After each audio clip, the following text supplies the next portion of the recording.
अस्सलामुअलैकुम वरहमतुल्लाहि वबरकातुहू। बच्चों, इससे पहले की वीडियो में हमने आओ बावर्ची खाना चले इस सबक को पढ़ा था। आज हम इस सबक के मश्की सवालात के जवाबात पढ़ेंगे और लिखेंगे। तो चलिए हम शुरू करते हैं।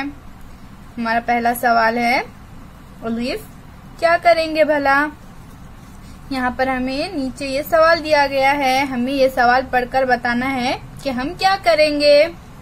नंबर 1, बावर्ची खाने में कोयले की अंगीठी इस्तेमाल करने से दीवार काली हो गई। तो हम क्या करेंगे, हमें ये बताना है। इसका जवाब है, सबसे पहले तो दीवारों पर सफेदी करवाने की कोशिश करेंगे। इसके अलावा ऐसी अंगीठी का इस्तेमाल करेंगे जिनसे धुआं खारिज ना हो। हमारा अगला सवाल है, बे आओ दिमाग पर जोर दे। नंबर 1, नीचे दी हुई ग़िज़ाई अशिया तैयार करते वक्त हरारत देने का कौन सा तरीका इस्तेमाल करते हैं। यहाँ पर हमें नीचे कुछ ग़िज़ाई अशिया के नाम दिए गए हैं। हमें बताना है कि इनको तैयार करते वक्त हरारत का कौन सा तरीका इस्तेमाल करते हैं।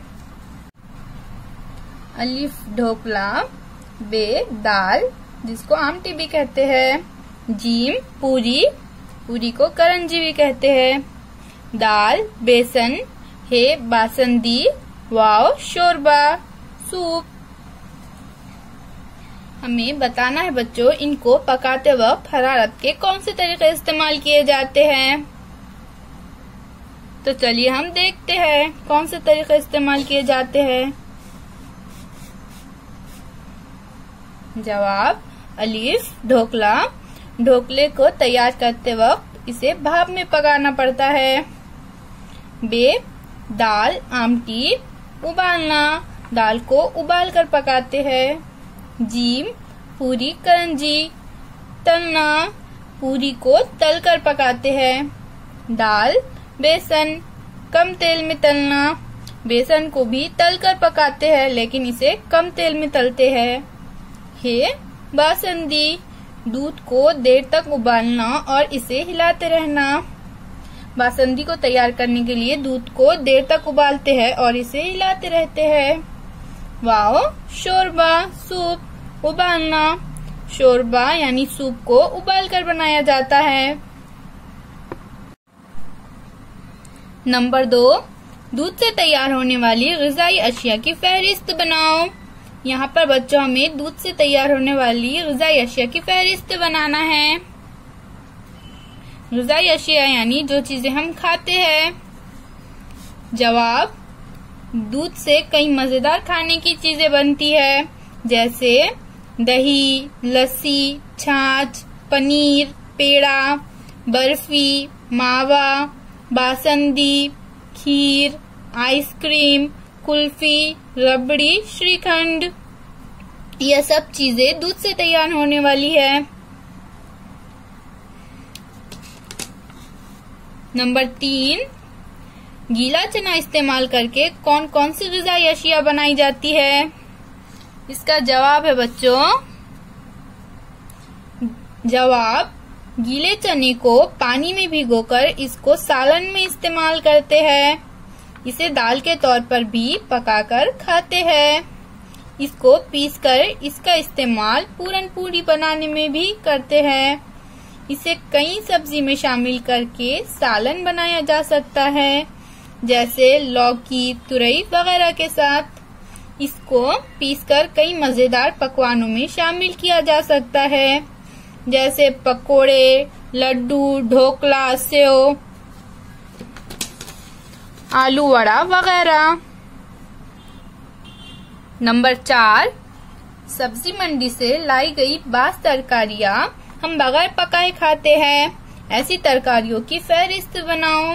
यहाँ पर बच्चों हमें ऐसी तरकारियों की फहरिस्त बनाना है जिन्हें हम बगैर पकाए खाते हैं। जवाब, ककड़ी, टमाटर, गाजर, मूली, सलाद के पत्ते, शलजम, पत्ती वाली प्याज, मिर्ची, इन सब चीजों को बच्चों हम बगैर पकाए खाते हैं।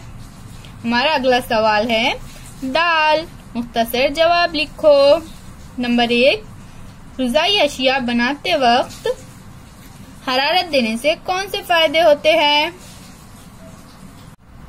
जवाब, ग़िज़ाई अशिया बनाते वक्त हरारत देने से वो आसानी से हजम हो जाती है और हरारत देकर पकाने से वो ज्यादा मजेदार हो जाती है। हरारत देकर पकाने के भी मुख्तलिफ तरीके हैं, जैसे तलना, भूनना, उबालना, भाप देकर पकाना वगैरह। हर तरीके का अपना ही अलग मजा और लज्जत होती है। नंबर 2, लकड़ी इस्तेमाल करने से माहौल को क्या नुकसान होता है? जवाब, चूल्हे में लकड़ी जलाकर पकाने से धुआं पैदा होता है जो माहौल को नुकसान पहुंचाता है। इसका खराब असर इंसानी सेहत पर होता है। ईंधन हासिल करने के लिए दरख्त काटे जाते हैं, इससे भी माहौल को नुकसान होता है क्योंकि दरख्त फायदेमंद गैसेस खारिज करके माहौल को खुशगवार बनाते हैं। नंबर 3, खाना पकाने के लिए गैस इस्तेमाल करने के क्या फायदे हैं? इसका जवाब है, जवाब, खाना पकाने के लिए गैसी ईंधन के इस्तेमाल में आसानी होती है। गैस फौरन जलती है, इसके जलने से धुआं नहीं निकलता। गैस पर पकाने में वक्त भी कम लगता है। गैसी ईंधन के इस्तेमाल से माहौल को नुकसान नहीं पहुंचता है। उम्मीद है बच्चों आपको आज के सवाल जवाब समझ में आ गए होंगे। फिर मिलेंगे। अल्लाह हाफिज।